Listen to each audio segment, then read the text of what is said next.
حضرت وہب ابن منبہ رضی اللہ عنہ بیان کرتے ہیں، بنی اسرائیل میں ایک عابد تھا جسے بہکانے میں شیطان کسی طرح کامیاب نہ ہوا۔ ایک روز وہ عابد کسی ضرورت سے سفر پر نکلا، شیطان بھی اس کے پیچھے چل دیا، اسے شہشود میں پھنسانا چاہا مگر ناکام رہا۔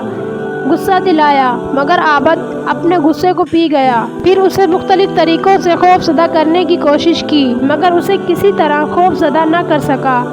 آخر تنگ آ کر اس نے عابد سے کہا، میں تجھے بھٹکانے میں ہر طرح سے ناکام ہو چکا ہوں، آؤ ہم دونوں دوست کیوں نہ بن جائیں۔ عابد نے جواب دیا، مجھے تیری دوستی کی ضرورت نہیں ہے۔ شیطان نے کہا، اچھا مجھ سے یہی پوچھ لو کہ میں لوگوں کو راہ راست سے بھٹکانے کے لیے کیا ہتھ کنڈے استعمال کرتا ہوں۔ عابد نے کہا، ہاں یہ بتا دے۔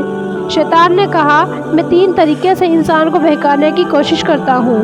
نمبر 1، دولت مند ہے تو میں اسے بخل کنجوسی سکھا دیتا ہوں، اس طرح وہ اپنے اقربا کے حقوق ادا کرتا ہے، نہ اللہ کی راہ میں کچھ خرچ کرتا ہے بلکہ دوسروں کا مال بھی چھین لینے پر آمادہ ہو جاتا ہے۔ نمبر 2، اسے غصہ دلاتا ہوں، غصے میں وہ میرے ہاتھوں میں ایک کھلونا بن جاتا ہے، میں اس سے اس طرح کھیلتا ہوں جیسے بچے گیند سے کھیلتے ہیں۔